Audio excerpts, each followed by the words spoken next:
Assalamualaikum warahmatullahi wabarakatuh. Selamat pagi wali peserta didik baru SMK NU Banat Kudus beserta anak-anakku sekalian, siswi baru kelas 10 SMK NU Banat Kudus.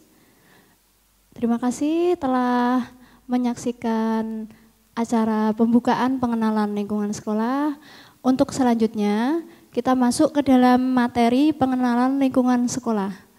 Materi yang pertama adalah tentang sistem kurikulum yang ada di SMK NU Banat Kudus yang akan disampaikan oleh yang terhormat Ibu Dr. Anda Hajah Nurlaila MPDI selaku Waka Kurikulum yang ada di SMK NU Banat Kudus. Sebelumnya akan kami bacakan terlebih dahulu biodata dari beliau. Nama Dr. Anda Hajah Nurlaila MPDI. Tempat tanggal lahir Kudus 6 Mei 1963, alamat Kauman nomor 7 RT 3 RW 1 Kudus 59315, jenjang pendidikan MI Banat Kudus, MTS NU Banat Kudus, MANU Banat Kudus, S1 PAI di IAIN Wali Songo Semarang, S2 Pendidikan Islam di UNU Surakarta, status jabatan di SMK NU Banat, Waka Kurikulum, pengalaman organisasi yang pertama PC IPPNU Kudus, yang kedua pimpinan komisariat Kopri PMII Wali Songo, pengurus OSIS, pengurus BPKM IAIN Wali Songo. Moto, hidup adalah beribadah dan berjuang. Pesan-pesan, jadilah orang yang berguna dan berbuat yang terbaik. Baik, selanjutnya waktu kami serahkan sepenuhnya kepada yang terhormat Ibu Dr. Anda Hajah Nurlaila MPDI, kami haturkan. Assalamualaikum warahmatullahi wabarakatuh. Alhamdulillahirabbil alamin wa bihi nasta'in ala umurid dunya waddin. Assalatu wassalamu ala asrafil anbiya'i wa imamil mursalin sayyidina wa maulana Muhammadin wa ala alihi wa sahbihi ajma'in. La haula wa la quwwata illa billahil aliyyil azim. Amma ba'd. Yang terhormat Kepala SMK NU Banat Kudus Ibu Kasiyati SPD, segenap panitia yang telah berjuang untuk melaksanakan kegiatan MPLS kali ini, saya ucapkan terima kasih. Dan berikutnya guru-guru SMK NU Banat Kudus serta para orang tua dan siswa SMK NU Banat Kudus tahun pelajaran 2020-2021. Saya di sini akan menyampaikan materi tentang sistem kurikulum dan cara belajar efektif di SMK NU Banat Kudus. Anak-anakku semuanya yang saya cintai dan saya dambakan untuk berprestasi. Perlu anak-anak ketahui bahwa kurikulum adalah sebuah muatan yang sangat penting yang harus kalian ketahui. Karena apa? Karena ibarat kita hidup adalah kurikulum, adalah santapan rohaninya. Sehingga dengan kita memperhatikan santapan rohani yang akan kita konsumsi, maka kehidupan akan berlangsung dengan baik. Sebagaimana Anda belajar di SMK NU Banat Kudus ini, kalian harus mengetahui apa itu kurikulum. Kurikulum sebenarnya menurut pengertiannya adalah perangkat mata pelajaran. Jadi seperangkat mata pelajaran yang terdiri dari program studi yang diberikan oleh suatu lembaga penyelenggara pendidikan, dalam hal ini adalah SMK NU Banat Kudus, di mana di dalamnya terdapat rancangan pelajaran yang akan didapatkan oleh peserta didik dalam satu periode jenjang pendidikan. Kali ini di SMK NU Banat Kudus jurusan Tata Busana yang nantinya akan menelurkan para desainer yang sejajar dengan program desain fashion, tapi di pengalaman belajarnya hanya ditempuh dalam 3 tahun. Ini yang sangat berbeda dengan SMK-SMK yang lain. Berikutnya yang perlu saya sampaikan untuk anak-anak, apa sih sebenarnya manfaat kurikulum?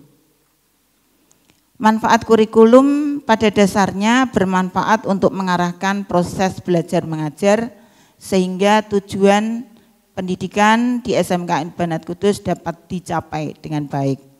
Itu adalah manfaatnya. Jadi kalau sesuatu materi tidak terancang dengan baik dalam sebuah media atau sebuah satuan yang namanya kurikulum, itu nanti akan belajarnya menjadi tidak terarah. Berikutnya, manfaat kurikulum bagi guru. Guru itu juga perlu sebuah kurikulum. Kenapa demikian?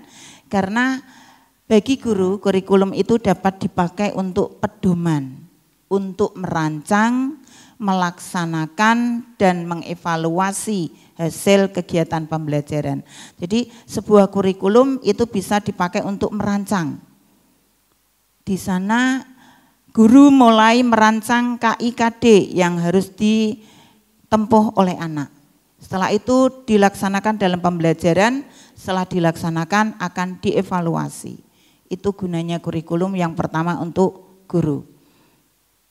Kalau tanpa kurikulum, guru nanti akan melaksanakan perencanaan juga asal-asalan, begitu mengajar, besok saya mengajar, langsung saya ajarkan. Berikutnya bingung mau saya mengajar yang mana lagi. Nah itu, makanya perlu sebuah kurikulum. Yang kedua, kurikulum dapat membantu memberikan pemahaman kepada guru dalam menjalankan tugas dan tanggung jawabnya. Ini untuk guru ya. Yang ketiga, kurikulum dapat mendorong bagi guru untuk lebih kreatif dalam proses belajar mengajar. Jadi dengan adanya kurikulum, ada perencanaan yang matang, maka guru lebih kreatif. Materi ini, kompetensi ini yang cocok adalah saya sampaikan apa untuk anak didik kita. Yang terakhir, kurikulum bagi guru adalah dapat membantu menunjang pengajaran agar lebih baik. Nah, ini manfaat kurikulum bagi sekolah. Kurikulum untuk mensukseskan penyelenggaraan pendidikan tingkat satuan pendidikan. Yang kedua, kurikulum akan membuka peluang bagi sekolah untuk mengembangkan kurikulum sesuai kebutuhan. Jadi KTSP atau kurikulum tingkat satuan pendidikan itu adalah memberikan peluang bagi SMK atau satuan pendidikan untuk merancang kurikulumnya sendiri, tidak terpaku pada kurikulum standar minimal yang telah ditetapkan oleh pemerintah. Itu bagi sekolah. Jadi dengan adanya KTSP ada peluang untuk mengembangkan. Yang ketiga, kurikulum dapat digunakan sebagai alat dalam upaya pencapaian tujuan program. Sedangkan yang bagi masyarakat adalah kurikulum dapat dijadikan pedoman atau standar bagi orang tua dalam membimbing proses belajar anaknya. Dengan adanya kurikulum, orang tua tahu kurikulumnya di Banat seperti apa. Orang tua bisa membimbing belajar anaknya di rumah. Yang kedua bagi masyarakat, kurikulum itu adalah untuk bisa ikut berpartisipasi, memberikan masukan kepada sekolah apa yang sebenarnya diinginkan oleh masyarakat. Jadi bisa memberikan sumbang pikiran kepada sekolah, nanti sekolah digunakan sebagai bahan penyusunan kurikulum. Kurikulum itu yang baik harus meliputi 4 aspek. Apa sih yang ada di dalamnya? Yaitu kompetensi, beban yang harus dikuasai oleh anak. Kalau dalam hal ini ada KI dan ada KD, kompetensi inti yang terdiri ada KI 1, yaitu kompetensi inti spiritual. Dan KI 2 kompetensi inti sosial, KI 3 kompetensi inti pengetahuan, dan KI 4 adalah kompetensi inti keterampilan. 4 KI tersebut memiliki KD atau kompetensi dasar yang di sini harus dicapai oleh anak-anak.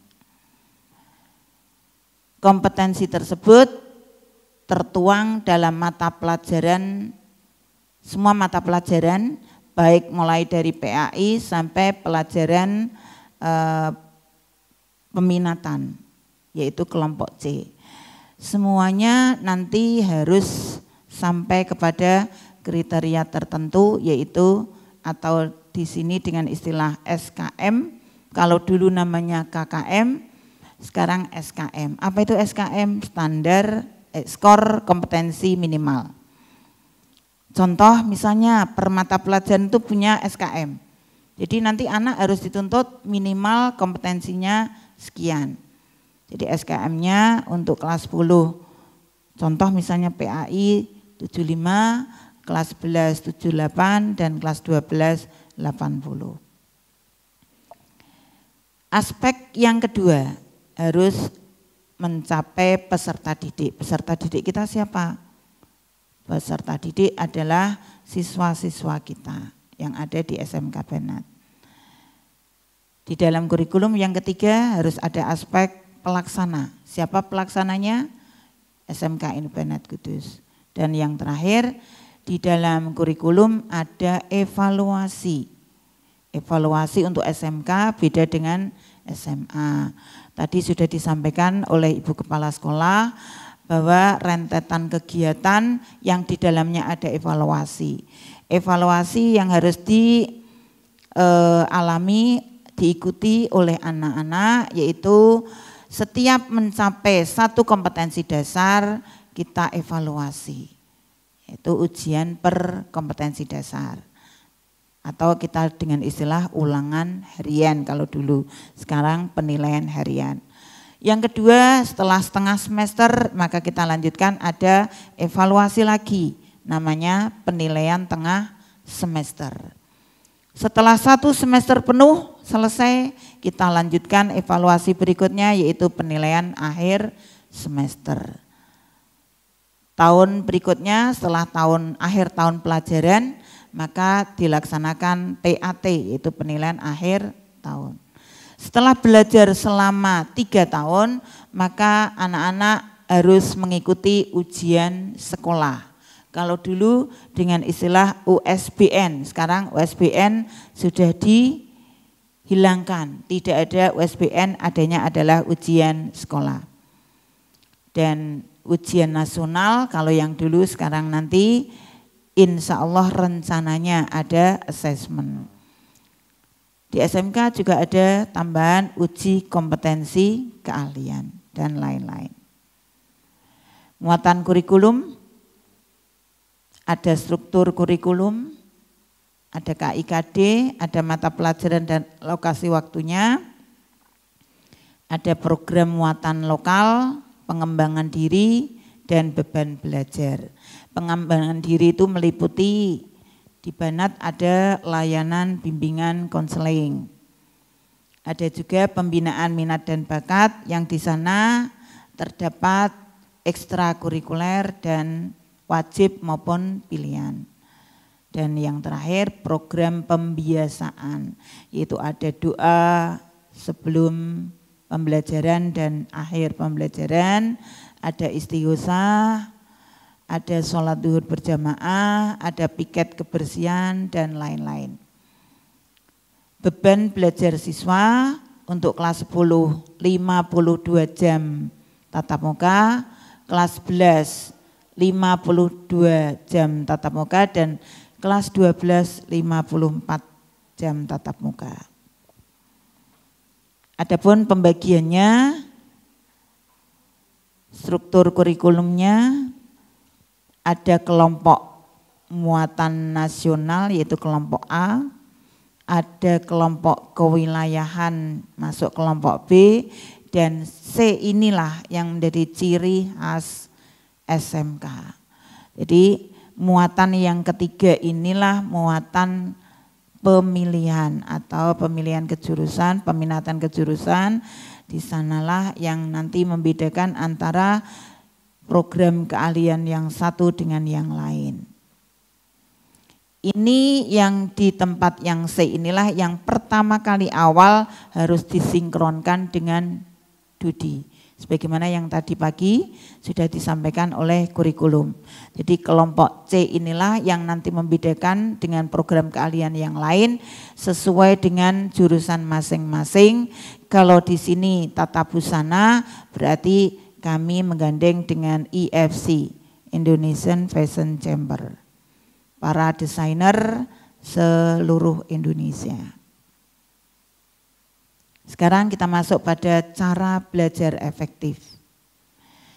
Cara belajar efektif itu bermacam-macam sebenarnya sesuai dengan nyamannya anak-anak sebenarnya. Kami akan sedikit memberikan sumbangan pikiran kalau mungkin yang penting itu anak nyaman. Kalian semuanya nyaman. Mau belajar seperti apapun yang penting bisa mengerti dan fokus. Dengan cara pakai musik atau dengan cara harus keluar rumah, ada di kebun dan sebagainya itu terserah. Namun di sini saya akan memberikan masukan sedikit untuk anak-anak, cara belajar efektif di rumah atau di pondok. Kebetulan di sini juga ada pondok pesantren yang khusus untuk SMK. Tadi sudah disampaikan oleh Ibu Kepala Sekolah juga.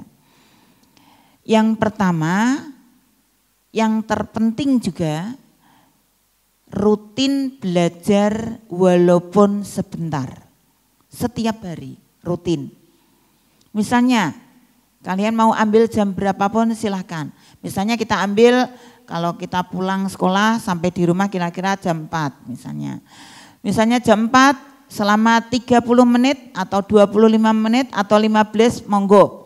Yang penting membuka lagi pelajaran yang baru tadi disampaikan di sekolah. Jadi merefresh kembali pelajaran yang tadi disampaikan di sekolah, dibuka kembali pada waktu sore hari. Setelah itu nanti malam lanjut habis sholat isya. Anak-anak, jadi habis maghrib jangan dipakai belajar, istirahat dulu. Bisa kalian belajar mengaji, atau deres Al-Quran dan sebagainya. Yang sudah lancar yang deres, yang belum belajar Al-Quran. Pada malam hari mungkin kira-kira pukul 19 selama 30 menit juga. Yang penting rutin.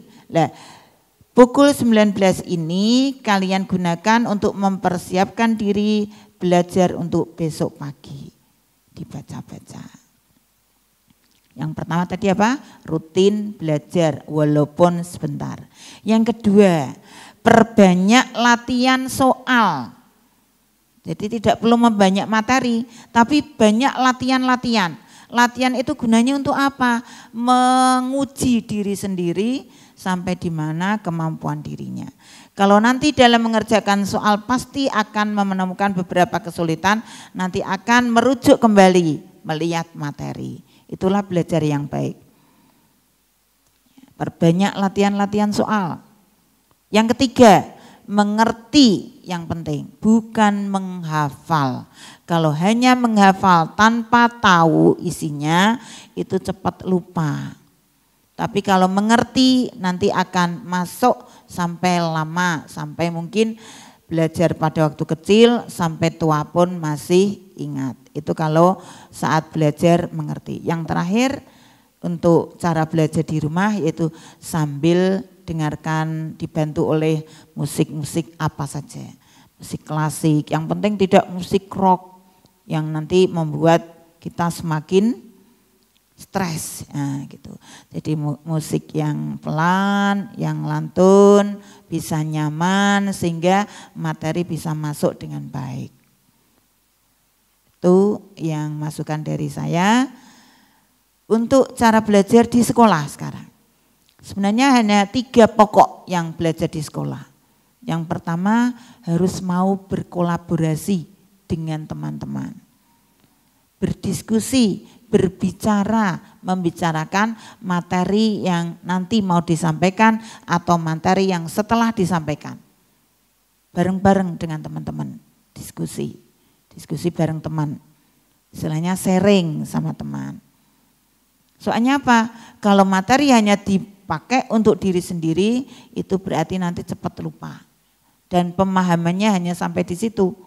Beda dengan kalau diskusi, bisa mengingat kembali fungsinya. Yang kedua juga bisa sharing sama teman, bisa mengajari teman, ilmunya semakin bermanfaat. Yang kedua, mencatat sambil mendengarkan guru. Jadi saat guru menjelaskan poin-poin yang penting, kalian catat. Tidak perlu yang disampaikan guru, yang diomongkan guru tulis semuanya, itu tidak perlu. Tapi yang penting-penting saja kalian bisa menyampaikannya. Dicatat-catat yang penting. Dan yang terakhir untuk belajar di sekolah, gunakan waktu istirahat dengan baik. Waktu istirahat jangan dipakai belajar anak-anak. Kalian nanti mumet. Tadi sudah jam pertama sampai jam ketiga belajar. Gunakan refresh untuk freshing di halaman atau di mana, atau dipakai untuk sholat, monggo. Tapi gunakan istirahat dengan baik. Itu intinya di sana. Setelah itu masuk kembali dalam keadaan fresh. Atau kalau mungkin tadi belum makan, ya makan gitu ya. Kalau perutnya lapar. Tapi jangan banyak makan. Kalau banyak makan nanti masuk pembelajaran tidur nanti. Sekarang yang kita alami kaitannya dengan kondisi sekarang ini. Kalau tadi yang saya sampaikan adalah kondisi yang mungkin saat-saat normal. Kondisi saat ini adalah yang di Indonesia baru mengalami pandemi COVID-19. Khususnya di Kudus adalah termasuk salah satu dari beberapa kota yang masuk zona merah. Asalnya hijau menjadi oranye, sekarang banyak pendatang-pendatang maka menjadi merah.